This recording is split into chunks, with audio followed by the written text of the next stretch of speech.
Well, here's a few news stories I thought were interesting. This one was a surprise to me in Newsweek. It is a gay writer writing how somehow the current LGBTQ plus community has ceased accepting gay men. And what has happened is they have decided that they would rather have trans people as more acceptable than gay people, and that what they do is he says they take a lot of teenagers and enroll them in like drugs because they decide they are trans, and he says 90% of them are just gay. And he said gay men, of course, naturally imagine that they're the other gender. And anyway, it's very interesting. This is something you hear on the far right, saying these kids that are being given treatments because they are trans are just confused because they're really straight. And this guy says mostly they're just gay. Anyway, it's a very interesting statement. It reminds me of what happened to Chelsea Manning. Bradley Manning went in prison and came out as transgender and came out as Chelsea Manning, and then tried to run for a state office in New York, I think some kind of political office, and immediately got in trouble with the LGBTQ community. Even though she was clearly one of them, she used the wrong word. And that meant she was canceled as, some sort of bigot. So it's a thorny community. And there you got strange bedfellows. Anyway, I know nothing about it. I don't know who's right, but it's a confusing situation. So, Twitter has sold to Elon Musk. It's final. They had a all-hands meeting today. They announced that there's no longer going to be any stock, and therefore all the stock options of all the employees are going to be worthless. So people say they're disgusted, and they're going to have a huge bunch of people quit for that reason. All sorts of people are freaking out, assuming that Elon Musk will do something terrible to Twitter as a private company, which I don't know what he'll do. Trump says he won't come back. He's supposedly going to stay on Truth Social, but Truth Social stock is dropping like crazy. They finally opened up Truth Social. I was trying to get in for weeks, and I couldn't get in. About 2 days ago, they finally let me in, so it is there. It's sort of like Twitter with a lot of right-wing people, as you'd think. But anyway, and here's a claim at Media Matters that the reason why Twitter sold so fast is that they were pressured by the government, by the Republicans. 18 House Republicans sent a letter to their board of directors demanding that they preserve all records and strongly suggesting there would be federal government punishment if they did not sell to Elon Musk. So I don't know, again, who's right here. Well, the Twitter employees will, of course, lose their stock options because there won't be any stock. It's going private. So it will not be a publicly traded company. There will not be any stock to sell. However, they get paid only once, which was the point of Elon Musk's bid. He offered to pay $54.20 for each Twitter stock, which was 30% above the rate then, or something like that. So they get, anybody that owns stock, they get a certain amount of money now, and that's it. Then their stock is useless. There is no stock. They have no more share in Twitter. It's a private company. So if you had stock options, I don't think they mean anything, because stock options just mean you have the option of buying stock at a price later, which would make you more money, but I don't think that matters at all. Well, you ask if they cash in on vested options. I don't know, and I don't know if this is all clear yet. I mean, but I think it would depend on the contract and the terms and lawyers and such. Yeah, it'd be interesting if you... but I mean, it's a very good question. What happens if you work at a company and you get stock options as part of your compensation, but then the company goes private? Do they have to pay for your stock options as if they were stock, or give you some kind of recompense?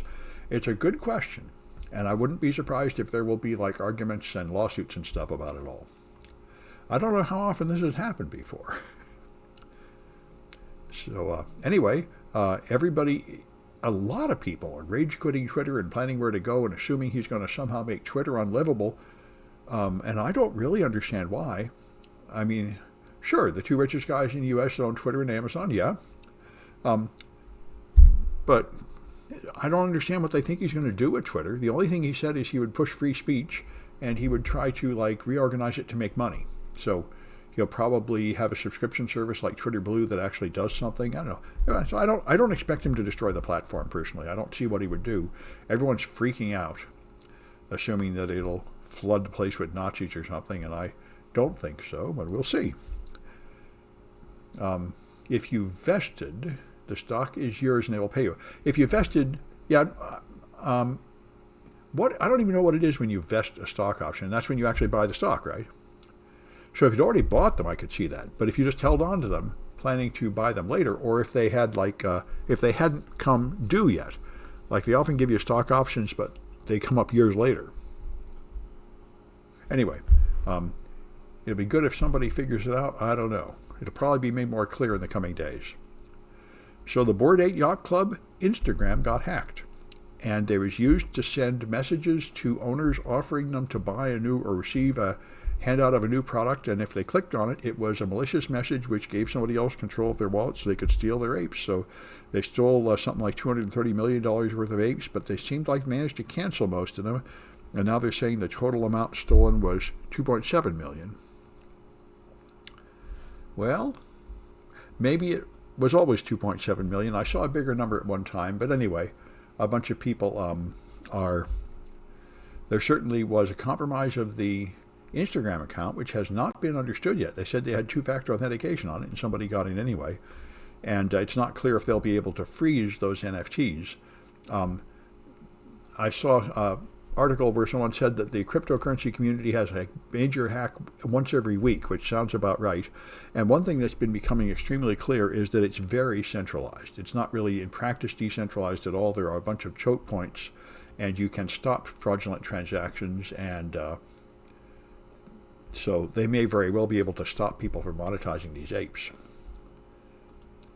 So the difference between the cryptocurrency community and the legitimate banking community is not the qualitative one that we were promised. It's not like decentralized and outside government control, not really at all. And if you have clipped options, you people know a lot more than I do. Clipped options, invested options, I don't even know what they are. Yeah, anyway.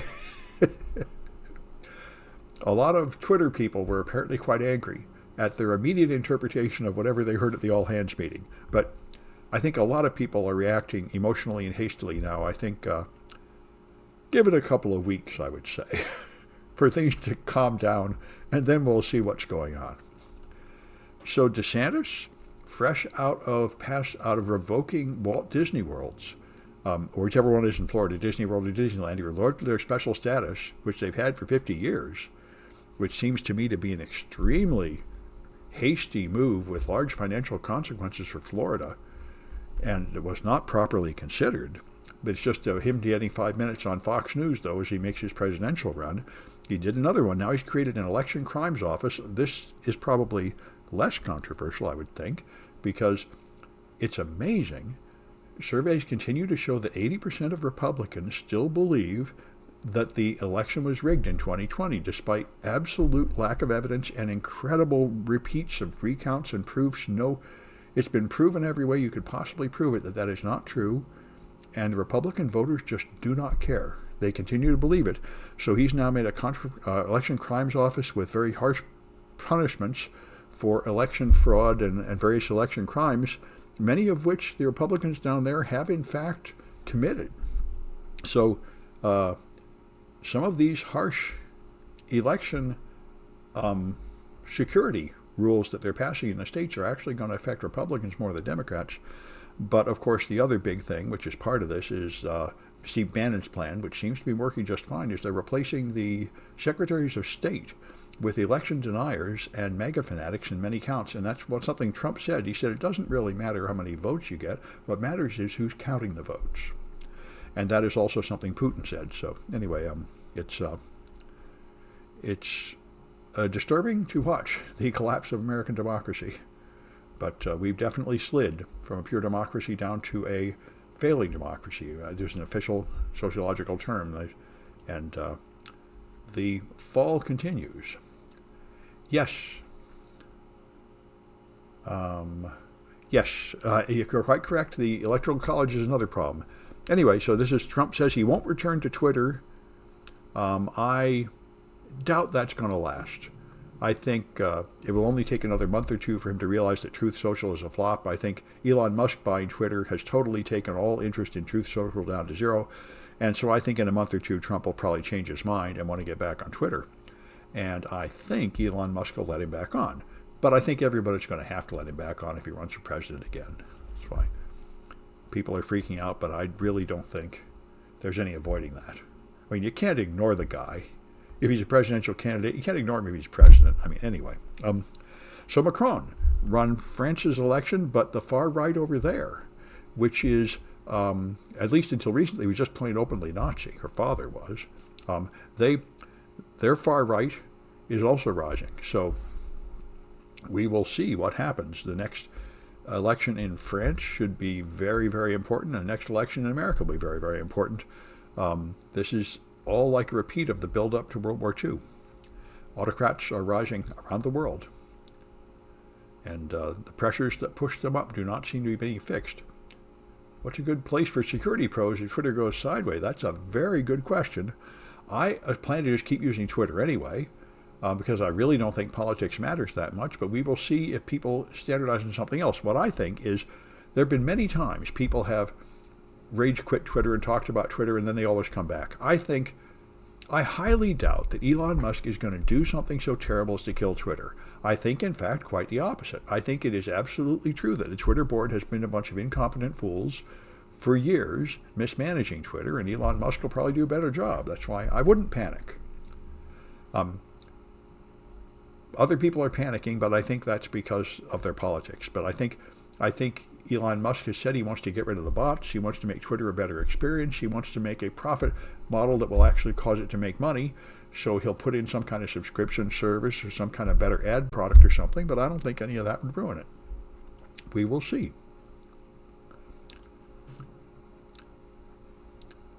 But certainly people like the security community, they just want to get on there and talk about malware and jobs and stuff. That's what he wants to keep. And he already said today, I certainly hope everybody that's angry at me and hates me stays on Twitter, because my whole point is it should be free speech for everybody, including people that hate me. That would be fine. So I'm not convinced that Elon Musk is going to do something horrible. It seems to me like his vision for Twitter is a pretty good one. So we'll see. Beijing has a few COVID cases. They're now doing forced mass testing of everybody, so everybody is panicking and buying food because they saw what happened in Shanghai, where the Chinese locked everybody in their apartments for weeks, and then they didn't deliver them enough food. And there were people with no food trapped in their apartments, unable to leave because of their strict COVID restrictions, and they're worried that's going to happen in Beijing too. All right. I'll just mention one more thing. I decided I'm worried about getting ransomware on my Mac. It hasn't happened, but I said, I should really put antivirus on my Mac. So I took a look into the antivirus situation, and I looked through a couple articles, and I thought this one was pretty good. And I found here something of interest to me. They said it was the best antivirus for technical people, and I got it, which is Clam XAV. And I've used Clam AV years ago, which I assume is a similar product. It's an open source one.